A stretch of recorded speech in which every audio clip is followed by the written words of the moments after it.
Hello students, स्वागत है आप सभी का हमारे लर्नोहोलिक एकेडमी में।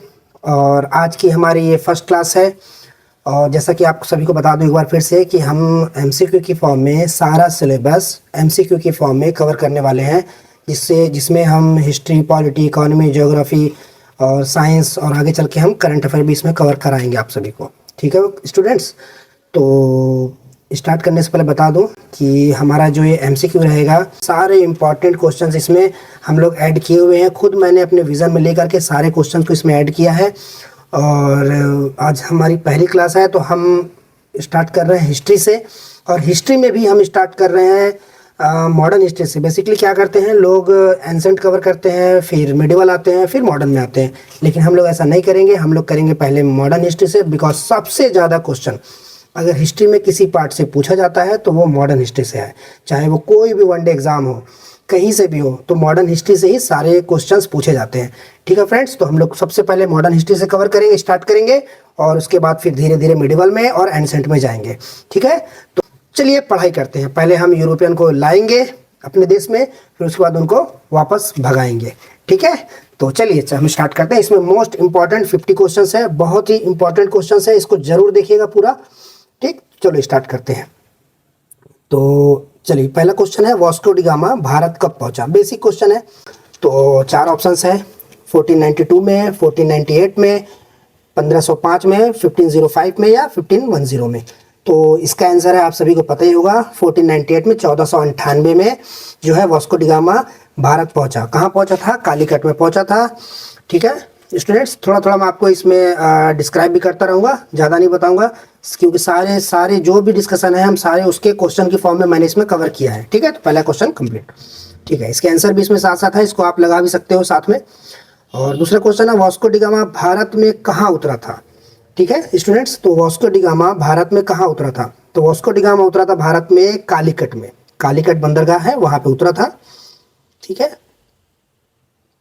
नेक्स्ट क्वेश्चन है, कालीकट का शासक कौन था जब वास्को डी गामा भारत पहुंचा? भारत पहुंचा, कालीकट में उतरा। ठीक है, अपना जहाज वहाज लेके, बेड़ा लेकर के कालीकट पहुंचा, वहां उतरा। तो वास्को डी गामा जब कालीकट पहुंचा तो वहां का शासक कौन था? क्या नाम था शासक का? तो उस शासक का नाम था जमोरिन। ठीक है, आंसर है जमोरिन। क्वेश्चन नंबर 4 है, पुर्तगालियों का भारत में पहला वायसराय कौन बना? पुर्तगालियों का भारत में पहला वायसराय कौन बना? तो चार ऑप्शन है, Vasco D gamma, Francis de Albuquerque, Francis de Almeida या नीनो डी क्यूनो। तो इसका एक ट्रिक है, फ्रांस से लिख लीजिएगा आप, कॉपी पेन लेकर। सबसे पहले पढ़ने का तरीका ये है कि अगर आप एमसीक्यू भी लगा रहे हैं तो आप कॉपी पेन लेकर के बैठिए। इसमें ऐसे क्वेश्चन है कि आपको बाहर से कोई भी क्वेश्चन लगाने की जरूरत नहीं पड़ेगी। ठीक है स्टूडेंट्स, तो इसको एकदम सीरियस होकर के लगाना, बहुत इंपॉर्टेंट क्वेश्चन है। समझ लीजिए ये क्रीम क्वेश्चन है, इसको लगा लिए तो इसके आगे आपको और कोई एक्स्ट्रा क्वेश्चन लगाने की जरूरत नहीं है। हाँ, इतना करने के बाद फिर आगे आप ढूंढ के अलग क्वेश्चन लगा सकते हो, लेकिन इतना क्वेश्चन आपको पता होना चाहिए। रेगुलर मैं वीडियो डालूंगा, आप रेगुलर इसको देखिएगा। ठीक, तो पुर्तगालियों का भारत में पहला वायसराय कौन था? तो ये है फ्रांसिस डी अल्मीडा। तो इसके ट्रिक बता देता हूँ। फ्रांस से बुके आया नानी के लिए। ठीक है, इसका ट्रिक है, लिख लीजिएगा एक तरफ, फ्रांस से बुके आया नानी के लिए। तो फ्रांस से हो गया फ्रांसिस डी अल्मीडा।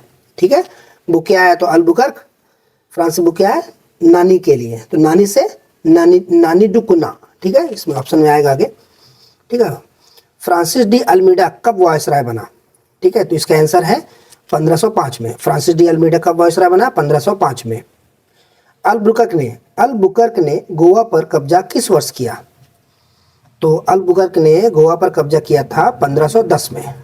ठीक है स्टूडेंट्स, नेक्स्ट क्वेश्चन है, भारत में पुर्तगाली शक्ति का वास्तविक संस्थापक किसे माना जाता है? फ्रांसिस डी अल्मीडा तो पहला था, लेकिन वास्तविक संस्थापक माना जाता है अल्बुकर्क को। ठीक है, नेक्स्ट क्वेश्चन है, पुर्तगालियों ने भारत में कौन सी नीति अपनाई? तो इसने की अपनाई थी ब्लू वाटर पॉलिसी। आप लोग जानते हो, पढ़े होंगे कि ब्लू वाटर पॉलिसी किसने अपनाया था? तो पुर्तगालियों ने। ठीक, नीला पानी नीति जिसको बोलते हैं ब्लू वाटर पॉलिसी, किसने लागू किया था? किसने शुरू किया था? पुर्तगालियों ने शुरू किया था, लेकिन उसमें भी किसने शुरू किया था? उसने फ्रांसिस डी अल्मीडा ने। ब्लू वाटर पॉलिसी बेसिकली क्या था? ब्लू वाटर पॉलिसी में उनके एक एरिया था, वहाँ से जब भी कोई जहाज लेकर गुजरता था तो वहाँ से वो लोग अपना टैक्स वसूला करते थे। ठीक है, इसी को बोलते हैं ब्लू वाटर पॉलिसी। पुर्तगालियों ने भारत में कौन सा शहर पहले जीता, सबसे पहले? तो उस बेसिकली सबको पता है, गोवा जीता था। ठीक है, नेक्स्ट क्वेश्चन है, डच ईस्ट इंडिया कंपनी की स्थापना कब हुई थी? तो डच ईस्ट इंडिया कंपनी की स्थापना 1602 में, 1600 नहीं है, 1600 में तो अंग्रेज आए थे भारत। ठीक है, और भारत में डचों का मुख्य केंद्र कहाँ था? तो भारत में डचों का मुख्य केंद्र था पुलिकट। नेक्स्ट क्वेश्चन है, डचों ने भारत में अपना पहली फैक्ट्री कहाँ स्थापित की थी? तो इसने मसूलीपट्टनम बोलते हैं, डचों ने अपनी पहली फैक्ट्री खोली थी। और अगर ब्रिटिश बोलेंगे तो सूरत है। ठीक, मसूलीपट्टनम में डच फैक्ट्री किस वर्ष स्थापित हुई थी? तो ये 1605 में मसूलीपट्टनम में डचों ने स्थापना की फैक्ट्री की, लेकिन किस वर्ष की थी? तो 1605 में। नेक्स्ट क्वेश्चन है, डचों ने भारत में अपना अंतिम अधिकार कहाँ खोया? तो इसने खोया था कोचीन में, अपनी जो है पोजीशन जो है लूज कर दिए थे लोग, तो ये था कोचीन में। ठीक है स्टूडेंट्स, अंग्रेजी ईस्ट इंडिया कंपनी की स्थापना कब हुई? देखिए यहाँ पे आए अंग्रेजी ईस्ट इंडिया कंपनी। ठीक, तो ये 1600 में इसकी स्थापना हुई लोग। ठीक है, और अंग्रेज ईस्ट इंडिया कंपनी को चार्टर किससे मिला था? तो सबको पता है, महारानी एलिजाबेथ प्रथम, इन्होंने चार्टर दिया था। कैप्टन हॉकिंस भारत किस वर्ष आया? कैप्टन हॉकिंस भारत किस वर्ष आया? तो कैप्टन हॉकिंस आया था किसके दरबार में? ये भी क्वेश्चन आता है, तो अभी आएगा भी आगे क्वेश्चन। तो कैप्टन हॉकिंस जो है जहांगीर के दरबार में आया था, और ये आया था 1608 में। ठीक है, 1608 में आया था। कैप्टन हॉकिंस किस मुगल शासक के दरबार में आया था? Captain Hawkins came to the court of which Mughal ruler? तो ये आया था जहांगीर में। ये लोग बहुत खास बात ये थी, ये ब्रिटिश लोग बहुत ही ज़्यादा होमवर्क करके आते थे, किसी दरबार में आते थे। ये क्या करता था, कैप्टन हॉकिंस भी आया था जब, तो इसने क्या हुआ, वहाँ की जो भाषा थी पारसी थी। ठीक है, पारसी थी मुगलों की भाषा। तो ये लोग क्या करते थे, मुगलों के दरबार में जाने से पहले फारसी सीख करके गए थे। ठीक है, जब वहाँ उनके दरबार में गए तो ये जो है कैप्टन हॉकिंस ये वहाँ पारसी लैंग्वेज में बात कर रहा था जहांगीर से। तो जहांगीर बहुत इंप्रेस हुआ कि भाई एक ब्रिटिश के मुंह से पारसी लैंग्वेज सुनना बहुत इंप्रेसिव था, इसलिए ज़्यादा इंप्रेस हो गया था इससे। ठीक है, सर थॉमस रॉ किस मुगल शासक के दरबार में आया था? देखो, सर थॉमस रॉ भी जहांगीर के दरबार में आया था, और अगर पूछे आप लोगों से कैप्टन हॉकिंस किसके दरबार में आया था, तो ये भी जहांगीर के दरबार में ही आया था। ठीक है, और नेक्स्ट क्वेश्चन है, सर थॉमस रॉ, हाँ हम सर नहीं लगाएंगे, सीधे थॉमस रॉ भारत किस वर्ष आया? तो ये 1615 में, 1615 में। ठीक, नेक्स्ट क्वेश्चन है, अंग्रेजों ने अपनी पहली फैक्ट्री भारत में कहाँ स्थापित की थी? अंग्रेजों ने, तो जब अंग्रेज बोलेंगे तो सूरत। ठीक है, और अगर डच की बात करेंगे तो मसूलीपट्टनम। ठीक, नेक्स्ट क्वेश्चन है, सूरत में अंग्रेजी फैक्ट्री किस वर्ष स्थापित हुई? तो ये है 1613 में, 1613 में पहली फैक्ट्री किसके द्वारा? सूरत में अंग्रेजी फैक्ट्री किस वर्ष स्थापित हुई? 1613 में। मद्रास की स्थापना किसने की थी? तो मद्रास की स्थापना की थी फ्रांसिस डे ने। नेक्स्ट क्वेश्चन है, मद्रास की स्थापना किस वर्ष हुई? तो मद्रास की स्थापना हुई 1639 में, 1639 में। फोर्ट सेंट जॉर्ज कहाँ स्थापित है? Where is Fort Saint George located? Is Mumbai या कलकत्ता, मद्रास, सूरत? तो इसका आंसर है मद्रास में। नेक्स्ट क्वेश्चन है, बंबई अंग्रेजों को किससे दहेज में मिला? बंबई अंग्रेजों को दहेज में मिला था किससे? तो ये था आपको पुर्तगालियों से। पुर्तगालियों ने दहेज में दिया था किसको? अंग्रेजों को, बंबई।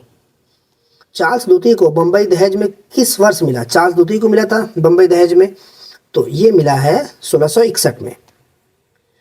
अंग्रेजों ने बंबई चार्ल्स द्वितीय से कितने में खरीदा? अंग्रेजों ने क्या किया? बंबई को चार्ल्स द्वितीय से खरीद लिया था। कितने पाउंड में? तो मेरे ख्याल से ये 10 पाउंड में, हाँ 10 पाउंड में खरीद लिया था।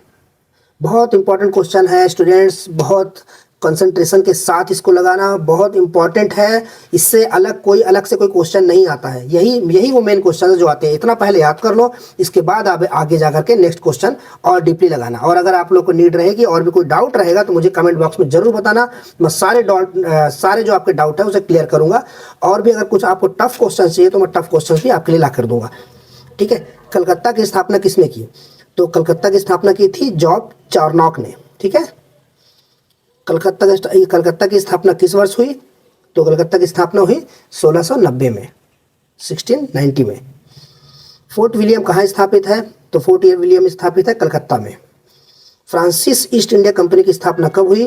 तो फ्रांसिस ईस्ट इंडिया कंपनी की स्थापना 1664 में। इंपॉर्टेंट क्वेश्चन है स्टूडेंट्स, इसको टिक कर लेना। फ्रांसिस ईस्ट इंडिया कंपनी की स्थापना कब हुई?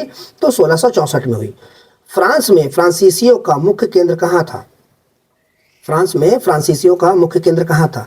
तो मुख्य केंद्र था इनका पांडिचेरी में। फ्रांसीसी पांडिचेरी में रहा करते थे मेन। और पांडिचेरी की स्थापना किसने की थी? तो पांडिचेरी किसने बनाया? तो फ्रांको मार्टिन नाम का एक था, कहाँ का था? फ्रांसिस था, उसने जो है स्थापना की थी पांडिचेरी की, फ्रांको मार्टिन ने। ठीक, पांडिचेरी की स्थापना किस वर्ष हुई? तो पांडिचेरी की स्थापना हुई 1674 में। नेक्स्ट क्वेश्चन है, डुप्ले भारत में फ्रांसीसी गवर्नर कब बना? When did duplex become French governor in India? तो इसके आंसर है 742 में। ठीक है, 1742 में।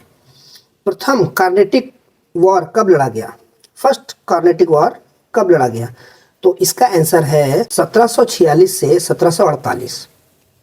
नेक्स्ट क्वेश्चन है, प्रथम कर्नाटक युद्ध का कारण क्या था? प्रथम जो फर्स्ट कार्नेटिक वॉर हुई थी उसका मुख्य कारण क्या था? तो इसका था ऑस्ट्रियाई उत्तराधिकारी का युद्ध, वॉर ऑफ ऑस्ट्रियन सक्सेशन। ठीक है स्टूडेंट्स, नेक्स्ट क्वेश्चन है, एक्सला चैपले। एक्सला चैपले क्या था कि किस वर्ष इसकी संधि हुई? तो एक्सला चैपले की संधि हुई 1748 में, 1748 में। ठीक, द्वितीय कार्नेटिक युद्ध कब लड़ा गया? When was second Carnatic war fought? ठीक है, तो ये है इसके आंसर 749 से 754, 1749 से 1754। ठीक है, पांडिचेरी की संधि किस वर्ष हुई? तो पांडिचेरी की संधि हुई थी, पांडिचेरी की संधि हुई 754 में, 1754 में। इसका आंसर है बी। ठीक है, नेक्स्ट क्वेश्चन है, थर्ड कार्नेटिक वॉर कब लड़ा गया? तो इसका आंसर है सी, 1758 से 1763। ठीक है स्टूडेंट्स, 1758 से 1763। काफ़ी अच्छे क्वेश्चंस हैं, इसको जरूर आप एक बार हो सकेगा तो दोबारा आप वीडियो देखिएगा इसको, और नहीं तो इसका पीडीएफ में लिंक, पीडीएफ भी डिस्क्रिप्शन में डाल दूंगा, तो वहाँ से आप इसका पीडीएफ को डाउनलोड कर लेंगे, उसको वापस से एक बार अपने से फिर से लगाएंगे। ठीक है, नेक्स्ट क्वेश्चन है, वॉडीवॉश का युद्ध किस वर्ष लड़ा गया? तो ये 1760 में लड़ा गया था वॉडीवॉश। यहाँ से क्या हुआ था कि ब्रिटिश और फ्रांस के बीच लड़ा गया था वॉडीवॉश का युद्ध, यहाँ से पूरा वॉश आउट हो गए थे फ्रांस। ठीक है, तो वॉडीवॉश का युद्ध में अंग्रेजी सेना का नेतृत्व किसने किया था? Who lead English force in battle of Wandiwash? ठीक है, तो इसका जो किया था सर आयर कूट ने, अंग्रेजों की तरफ से सर आयर कूट ने। नेक्स्ट क्वेश्चन है, वॉडीवॉश के युद्ध में फ्रांसीसी सेना का नेतृत्व किसने किया था? ये डुप्ले रहा होगा, डुप्ले था, फिर उसका हट गया था count D lily. Count D lily बहुत जोश से आया था कि मैं सबको हरा दूंगा, भड़ाभड़ युद्ध करने लगा, लेकिन आखिरी में इसे भी हरा दिया गया। ठीक है, वॉडीवॉश के युद्ध में। पेरिस की संधि कब हुई थी? पेरिस की संधि कब हुई थी? तो 1763 में पेरिस की संधि हुई थी। ये भी सब मेन क्या लड़ाई होता था मॉडर्न हिस्ट्री में, और जब ये पुर्तगाल आया तो मेन लड़ाई दो लोग के बीच था, एक फ्रांसिस फ्रेंच के बीच और ब्रिटिश, ये दोनों के बीच ही मेन वॉर चलता था, इन दोनों के बीच। ठीक है स्टूडेंट्स, तो नेक्स्ट क्वेश्चन है, पेरिस की संधि के बाद फ्रांसीसियों के पास कौन सा स्थान बचा था? तो इनके पास पांडिचेरी, कराईकल, माही, यनम और चंदन नगर, ये एरिया था जो फ्रांसिस के पास बचा था। बाकी सब जो है ब्रिटिश ऑक्यूपाई कर लिए थे। ठीक है, पांडिचेरी, कराईकल, माही, यनम और चंदन नगर। ठीक, नेक्स्ट क्वेश्चन है, प्लासी का युद्ध किस वर्ष लड़ा गया? सबको पता है 1757, 757 में। और लास्ट क्वेश्चन है, प्लासी के युद्ध में अंग्रेजी सेना का नेतृत्व किसने किया था? तो सर रॉबर्ट क्लाइव को बोलते हैं, नेतृत्व किया था इन्होंने। और लास्ट में इसके आंसर्स हैं, आप लोग यहाँ भी देख सकते हैं, और साथ ही साथ इसके आंसर्स लगाया हूँ। सो स्टूडेंट्स, ये था हमारा फर्स्ट क्लास, मॉडर्न हिस्ट्री का फर्स्ट क्लास। क्वेश्चन बनता है मोस्ट इंपॉर्टेंट, सारे क्वेश्चन हम लोग डिस्कस किए हैं अभी, और नेक्स्ट पार्ट फिर से लेकर के आऊँगा। प्लासी से युद्ध फिर से हम लोग स्टार्ट करेंगे आगे, तो इस क्वेश्चन को आप वापस से लगाइएगा एक बार, बहुत इंपॉर्टेंट क्वेश्चन है, इससे बाहर क्वेश्चन कुछ नहीं आता है। पहले तो इतना लगा लो, इसके बाहर जो भी आएगा और डीप क्वेश्चन चाहिए तो मुझे कमेंट बॉक्स में बताना, मैं और डीप क्वेश्चन लेकर के आऊँगा। ये क्वेश्चन ऐसे हैं, क्रीम क्वेश्चन है, इतना तो आपको पता होना चाहिए। आई होप कि आपको हमारे फर्स्ट क्लास अच्छी लगी होगी, और लगी हो तो लाइक, शेयर और सब्सक्राइब कर लेना, क्योंकि हम पूरा इसमें सारे सिलेबस एमसीक्यू के फॉर्म में हम लोग कंप्लीट करने वाले हैं। तो ठीक है स्टूडेंट्स, मिलते हैं हमारी नेक्स्ट क्लास में, तब तक के लिए जय हिंद, जय भारत।